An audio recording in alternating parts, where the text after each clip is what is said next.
Hello বন্ধুরা, আমি সুস্মিতা তোমাদের জন্য বাংলা ব্যাকরণের আরও একটি নতুন ক্লাস নিয়ে চলে এসেছি। আমাদের আজকের বাংলা ক্লাসে আমরা শিখব বাংলা ব্যাকরণের অত্যন্ত গুরুত্বপূর্ণ সমাসের একটি ভাগ কর্মধারয় সমাস নিয়ে। এর আগে আমরা সমাস কাকে বলে, তার বিভিন্ন শ্রেণী বিভাগ এবং দ্বন্দ্ব সমাস নিয়ে কথা বলেছি।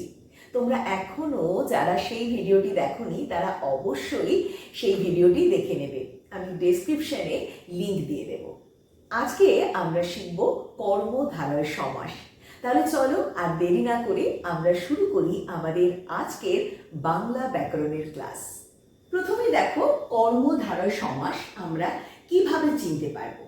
সমাসে আমরা জানি পদের সঙ্গে পদের মিলন হয়, সেখানে পূর্বপদ থাকে এবং পরপদ থাকে। কর্মধারয় সমাসে যেটা হয় সেটা হলো পরপদের অর্থ প্রাধান্য পায়। এখানে দেখো আমরা একটা উদাহরণ দিয়ে সেটা বোঝার চেষ্টা করছি। নীল যে উৎপল নীলোৎপল, এখানে নীল হলো পূর্বপদ আর উৎপল হলো পরপদ। আমরা যখন তার সমাস করছি তখন আমরা পাচ্ছি নীলোৎপল। নীলোৎপল এখানে যে উৎপল পরপদ তার অর্থই কিন্তু প্রাধান্য পাচ্ছে। অর্থাৎ এখানে নীল রঙের যে উৎপল অর্থাৎ নীল বর্ণের যে পদ্ম তাকেই কিন্তু বোঝানো হচ্ছে, তাই নীলোৎপল এই সমাসটা কিন্তু আমরা পাচ্ছি, যেটা কর্মধারয় সমাস। এখানে নীল হলো বিশেষণ পদ আর উৎপল হলো বিশেষ্য পদ, আর আমরা নীলোৎপল এটা কিন্তু আমরা সমাস করে পেলাম, যেটা কর্মধারয় সমাস। এরকম আরো কিছু উদাহরণ আমরা দেখে নিই। লাল যে ফুল লাল ফুল, লাল যে ফুল লাল ফুল। পূর্ণ যে চন্দ্র পূর্ণচন্দ্র, পূর্ণ যে চন্দ্র পূর্ণচন্দ্র। হেড যে পণ্ডিত হেড পণ্ডিত, হেড যে পণ্ডিত হেড পণ্ডিত। হেড়ে যে গলা হেড়ে গলা, হেড়ে যে গলা হেড়ে গলা। এখানে সবগুলোতেই দেখো পরপদের অর্থ প্রাধান্য পেয়েছে, তাই এগুলো সবই কিন্তু দেখো কর্মধারয় সমাসের উদাহরণ। এতক্ষণ আমরা যে উদাহরণগুলো দেখলাম সেখানে আমরা দেখতে পাচ্ছিলাম যে পূর্বপদ বিশেষণ আর পরপদ বিশেষ্য। এবার আমরা এমন কিছু উদাহরণ দেখে নিই যেখানে পূর্বপদ এবং পরপদ উভয়ই বিশেষ্য। যেমন দেখো, যিনি রাজা তিনি ঋষি রাজর্ষি। এখানে দেখো রাজা এবং ঋষি দুটো পদই কিন্তু আমরা বিশেষ্য পদ দেখতে পাচ্ছি, অর্থাৎ পূর্বপদ এবং পরপদ উভয়ই এখানে বিশেষ্য। যিনি রাজা তিনি ঋষি রাজর্ষি। ঠিক একইভাবে যিনি সম্রাট তিনি কবি সম্রাট কবি। এখানেও দেখো সম্রাট আর কবি এই পূর্বপদ এবং পরপদ দুটোই কিন্তু বিশেষ্য। যিনি সম্রাট তিনি কবি সম্রাট কবি। ঠিক একইভাবে লাট সাহেব রাজা বাদশাহ দাদা মশাই এগুলো আমরা পাই। এবার আমরা দেখি এমন কিছু উদাহরণ যেখানে পূর্বপদ এবং পরপদ উভয়ই বিশেষণ পদ। যেমন দেখো, যাহা সহজ তাহাই সরল সহজ সরল। যাহা সহজ তাহাই সরল সহজ সরল।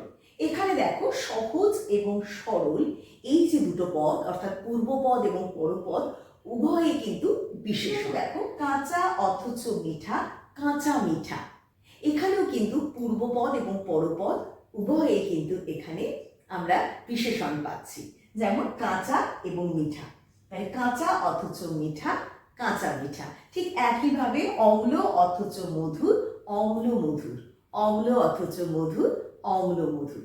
এরকম আরো উদাহরণ রয়েছে, যেমন মিঠে কড়া ফিকে লাল শীতোষ্ণ কঠোর কোমল, এইরকম অনেক। এবার আমরা কর্মধারয় সমাসের এমন কিছু উদাহরণ দেখব যেখানে পূর্ব নিপাত হয়, অর্থাৎ পূর্বপদ পরপদের পরে বসে। পরপদের অর্থই কিন্তু প্রাধান্য পাচ্ছে, কিন্তু পূর্বপদ পরপদের পরে বসছে। যেমন দেখো এখানে রয়েছে ভাজা যে চাল চাল ভাজা।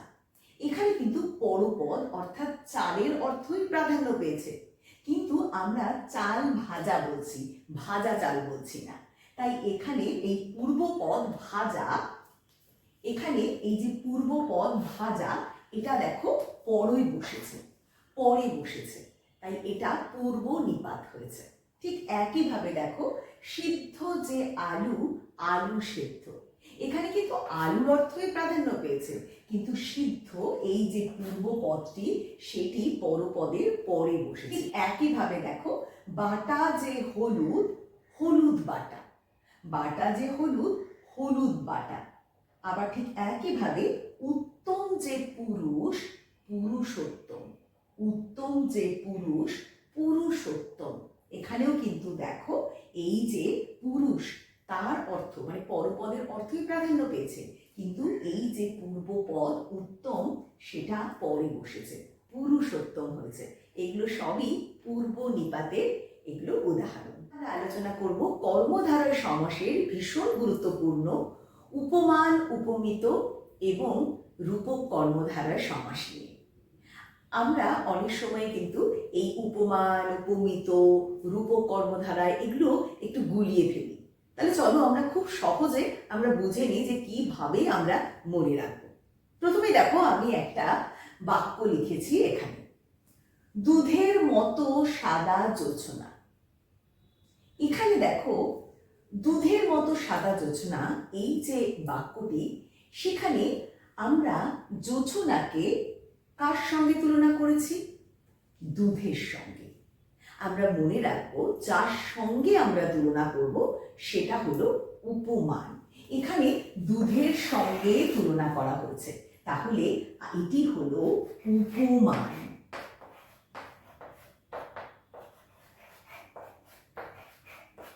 আর আমরা কাকে তুলনা করেছি? জোছনাকে তুলনা করেছি, তাহলে এটি হলো উপমিত বা উপমেয়, উপমিত বা উপমেয়। আমরা কি মনে রাখবো? যার সঙ্গে তুলনা করা হচ্ছে সেটি হলো উপমান, আর যাকে তুলনা করা হচ্ছে সেটি হলো উপমিত বা উপমেয়। এবার আমরা এখানে দেখো দুধ আর জোছনার সঙ্গে আমরা তুলনা করেছি। এই দুধ আর জোছনা দুটো দু রকমের বস্তু, কিন্তু এদের একটা সাধারণ ধর্মগত বা গুণগত মিল রয়েছে, সেটা কি? সাদা, দুটোই সাদা, দুধও সাদা, জোছনাও সাদা।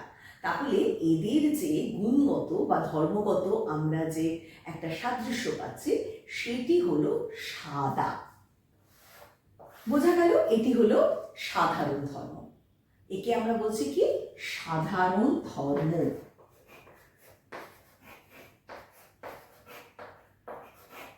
সাধারণ ধর্ম। এদের তুলনা করার জন্য আমরা এই মতো এই শব্দটি ব্যবহার করছি। একে বলা হচ্ছে সাদৃশ্যবাচক শব্দ। এই মতো এই যে শব্দটিকে আমরা পাচ্ছি এইটি হলো সাদৃশ্যবাচক শব্দ।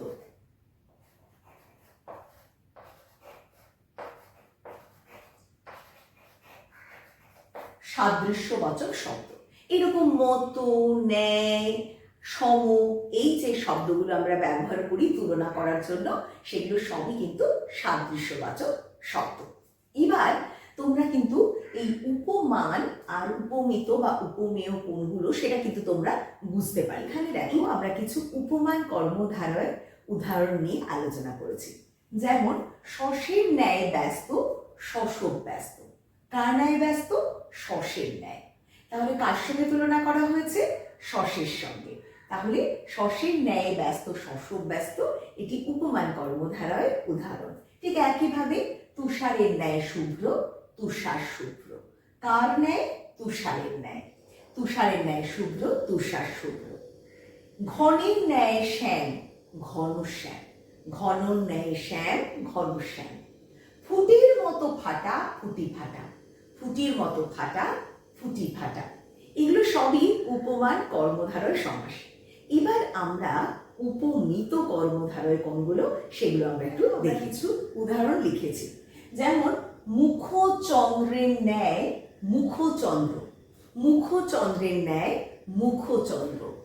চরণ কমলের ন্যায় চরণ কমল, চরণ কমলের ন্যায় চরণ কমল। পুরুষ সিংহের ন্যায় পুরুষ সিংহ, পুরুষ সিংহের ন্যায় পুরুষ সিংহ। কথা অমৃতের ন্যায় কথামৃত, কথা অমৃতের ন্যায় কথামৃত। আমরা দেখো যখন আমরা উপমান কর্মধারায় দেখলাম তখন কিন্তু পূর্ব পদে আমরা উপমান বাচক শব্দ পেয়েছি। আমরা উপমিত কর্মধারায় সমাস নিয়ে কথা বলছি, সেখানে কিন্তু পূর্ব পদ দেখো উপমেয়। এইভাবে কিন্তু তোমরা খুব সহজেই কোনটা উপমান কর্মধারায় আর কোনটা উপমিত কর্মধারায় সেটা খুব সহজেই বুঝতে পারি। দেখে নিই রূপক কর্মধারার সমাস কোনগুলো। আমরা কিভাবে চিনব? এখানে কি হয়, উপমেয় বাচক যে পূর্বপদ তার সাথে উপমান বাচক পরপদের একটা অভেদ কল্পনা করা হয়, সেটাই হলো রূপক কর্মধারয় সমাস। তোমরা খুব সহজেই চিনতে পারবে, কারণ রূপক কর্মধারয় সমাসে এই রূপ এইটা কিন্তু থাকে। তাহলে তোমরা খুব সহজেই রূপক কর্মধারয় সমাসকে চিনতে পারবে। তাহলে দেখো এখানে কিছু উদাহরণ রয়েছে, যেমন আঁখি রূপ পাখি, আঁখি পাখি, আঁখি রূপ পাখি, আঁখি পাখি। মন রূপ মাঝি, মন মাঝি, মন রূপ মাঝি, মন মাঝি। প্রাণ রূপ পাখি, প্রাণ পাখি, প্রাণ রূপ পাখি, প্রাণ পাখি। দেশ রূপ মাতৃকা, দেশ মাতৃকা, দেশ রূপ মাতৃকা, দেশ মাতৃকা। এবার আমরা জানবো মধ্যপদলোপী কর্মধারায় সমাস কোনগুলো। এটা কিন্তু খুব গুরুত্বপূর্ণ একটা সমাস, যেটা তোমাদের পরীক্ষায় কিন্তু প্রায়ই আসে। এই মধ্যপদলোপী কর্মধারায় সমাস কেন বলা হচ্ছে? মধ্য পদটি লোপ পাচ্ছে, অর্থাৎ ব্যাস বাক্য মধ্যস্থিত পদটি যখন সমাসবদ্ধ পদ আমরা পাচ্ছি তখন সেখানে সেটা থাকছে না, লোপ পাচ্ছে। এই জন্যই মধ্যপদ লোপী কর্মধারায় সমাস। যেমন দেখো এখানে রয়েছে সিংহ চিহ্নিত আসন সিংহাসন, সিংহ চিহ্নিত আসন সিংহাসন। এখানে দেখো এই যে চিহ্নিত, এই যে আমরা ব্যাস বাক্যের মধ্যে যে পদটি রয়েছে চিহ্নিত, সেটি কিন্তু আমরা সমাসবদ্ধ পদে আর পাচ্ছি না, লোপ পাচ্ছে। এখানে এটি মধ্যপদ লোপী কর্মধারায় সমাস। ঠিক একইভাবে দেখো বট নামক বৃক্ষ বটবৃক্ষ, বট নামক বৃক্ষ বটবৃক্ষ। এখানেও দেখো এই নামক এই মধ্যস্থিত পদটি ব্যাস বাক্যে সেটি কিন্তু লোপ পাচ্ছে। একইভাবে পল মিশ্রিত অন্ন পলান্ন, পল মিশ্রিত অন্ন পলান্ন। এখানেও কিন্তু দেখো এই মিশ্রিত এই যে মধ্যস্থিত পদ সেটি লোপ পাচ্ছে। এখানে পল এই শব্দটির অর্থ হলো মাংস, অর্থাৎ পোলাও, পলান্ন হলো পোলাও। তাহলে পল মিশ্রিত অন্ন পলান্ন, এখানেও কিন্তু মিশ্রিত এই মধ্যস্থিত যে পদটি সেটি লোপ পাচ্ছে, তাই এটিও কর্মধারায় সমাসের উদাহরণ। অনেক মধ্যপদলোপী কর্মধারায় সমাসের উদাহরণ রয়েছে। তোমরা যদি চাও যে আমি এর একটা পিডিএফ বানিয়ে তোমাদের দিই, তাহলে অবশ্যই কমেন্টে লিখে জানাও পিডিএফ। আমি তোমাদের জন্য অবশ্যই পিডিএফটি রেডি করব। আজকের বাংলা ব্যাকরণ ক্লাসে আমরা শিখলাম কর্মধারায় সমাস এবং তার ভাগগুলো, যেখানে রয়েছে উপমান কর্মধারায়, উপমিত কর্মধারায়, রূপক কর্মধারায়, মধ্যপদলোপী কর্মধারায়। এইরকম অনেক উদাহরণ নিয়ে আমরা আলোচনা করলাম। আশা করছি আজকের ক্লাসটা তোমাদের কাজে লাগবে। ভালো লাগলে অবশ্যই লাইক, বন্ধুদের সঙ্গে শেয়ার, আর যারা এখনো আমার এই চ্যানেলটি সাবস্ক্রাইব করনি তাহলে অবশ্যই তোমরা দ্য বেঙ্গলি ক্লাসরুম সাবস্ক্রাইব করতে ভুলবেন না। আমি এরকমই নতুন নতুন বাংলা ব্যাকরণের ক্লাস নিয়ে তোমাদের সামনে হাজির হয়ে যাব, তাই অবশ্যই আমার সঙ্গে থেকো। সবাই ভালো থেকো, দেখা হবে পরের বাংলা ক্লাসে।